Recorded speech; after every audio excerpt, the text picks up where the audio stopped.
تو میرا یہ سوال ہے، میرے مائنڈ میں ہوتا ہے کہ کیا ان کے ساتھ بے انصافی نہیں ہے کہ وہ دوسرے دین میں پیدا ہوئے ہیں؟ لا حول ولا قوة الا باللہ، اللہم صلی علی محمد وعلی آل محمد۔ آپ کا سوال جو ہے وہ ایک کامن پبلک والا سوال ہے۔ بات یہ ہے کہ سب سے پہلے یہ سمجھ لیں کہ آپ کو یہ جو بتایا گیا کہ آپ بڑے خوش نصیب ہیں، تو شاید یہ بھی کوئی اتنی بڑی حقیقت نہیں ہے۔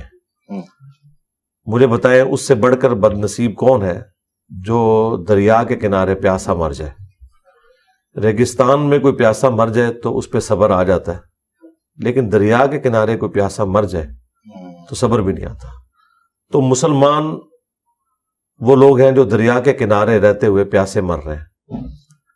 یہ ہمیں کسی نے غلط بتا دیا کہ ہم مسلمانوں کے گھر پیدا ہو گئے تو اب جنت یا کامیابی ہمارا مقدر ہو چکی ہے۔ بالکل ایسا نہیں ہے۔ ہر شخص نے اس دوڑ میں حصہ لینا ہے، اس کے بعد جو لوگ کامیاب ہوں گے وہی لوگ کامیاب ہوں گے۔ یہ دماغ سے بالکل کیڑا نکال دیں کہ مسلمانوں کے گھر پیدا ہونے سے جنت گارنٹیڈ ہو چکی ہوئی ہے۔ ہر شخص کو اللہ تعالیٰ کی پہچان کرنی ہے، پھر جتنے گیون سرکمسٹانسز تھے اس میں اسے جتنی بات سمجھ آئی، اللہ تعالیٰ اس کی شاکلہ کے مطابق قیامت کے دن اس کا فیصلہ کرے گا۔ ایسے لوگ کہ جن تک انبیاء کی دعوت نہیں پہنچی، ان کے لیے نہ تو نماز پڑھنا ضروری ہے، نہ روزے رکھنا ضروری ہے، ان کے لیے بس اجمالاً اتنا کانسیپٹ کہ یہ کائنات کسی کریٹر نے بنائی ہے یہ کافی ہے۔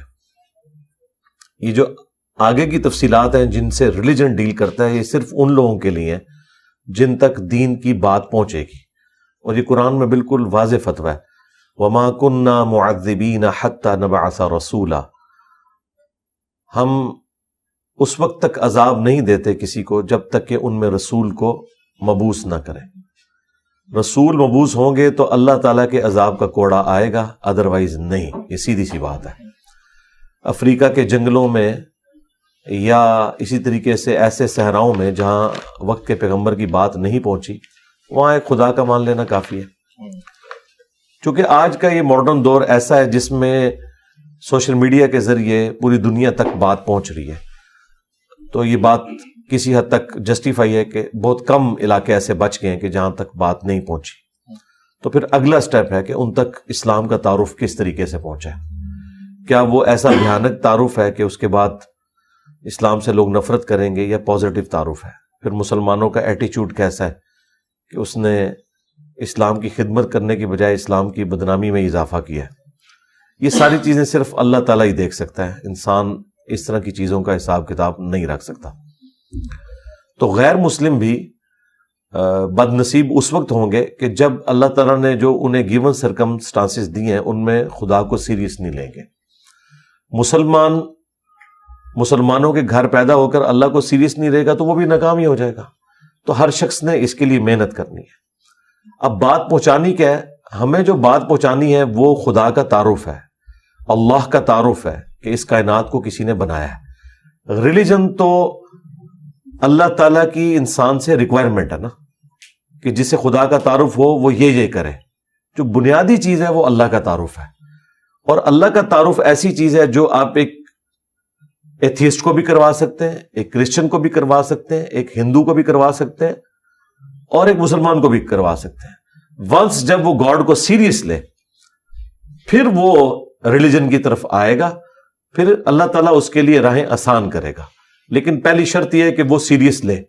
وَالَّذِينَ جَاهَدُوا فِينَا لَنَهْدِيَنَّهُمْ سُبُلَنَا۔ جو لوگ ہماری راہ میں کوشش کرتے ہیں ہم ہدایت اور کامیابی کی راہیں ان کے لیے کھول دیتے ہیں۔ اس لیے آپ دیکھیں جو لوگ کوشش کرتے ہیں وہ نان مسلم سے مسلم ہو جاتے ہیں، اور جو کوشش نہیں کرتے وہ مسلمانوں کے گھر پیدا ہو کر بھی مسلمانوں والا نام لے کے دنیا سے جاتے ہیں، مرتے وہ کفر کے اوپر ہیں، اگرچہ ان کا جنازہ لاکھوں لوگ پڑھ لیں، ان کو غسل دینے والے نیکوکار لوگ ہوں، ان کی میت کے اوپر جو ہے وہ وقت کے سارے علماء بھی جمع ہو جائے، اللہ کے حضور وہ ناکامی کی موت مر گئے۔ یہ اللہ نے فیصلہ کرنا ہے۔ تو اس لیے بد نصیب وہ ہے کہ جو خدا کو نہیں پہچانتا، خوش نصیب وہ ہے جو خدا کو پہچان لے، اور جب کوئی خدا کو پہچان لے گا اور خدا کو سیریس لے گا، انشاءاللہ تعالیٰ وہ حق بات تک پہنچ جائے گا۔ اور اس میں آخری چیز صرف ایڈ کر دوں، اس کے بعد آپ اگلے سوال کی طرف آئیں. جو مسلمان دین پہ چل بھی رہے ہیں وہ بھی دین وہ ہے جو ان کے فرقے نے انہیں سکھایا ہے. وہ کس خوش نصیبی کو لے کے بیٹھے ہوئے، وہ اگر بریلویوں کے گھر پیدا ہوئے تھے تو بریلوی ہیں، اگر دیوبندیوں کے گھر پیدا ہوئے تھے تو دیوبندی ہیں، اگر اہل حدیث یا شیعہ کے گھر پیدا ہوئے تھے تو وہ اس فرقے میں. اسلام میں کوئی نہیں، اگرچہ یہ سارے مسلمان ہیں لیکن پیور اسلام پہ یہ نہیں ہے جب تک کہ اپنی کتابوں کو فالو نہیں کرتے.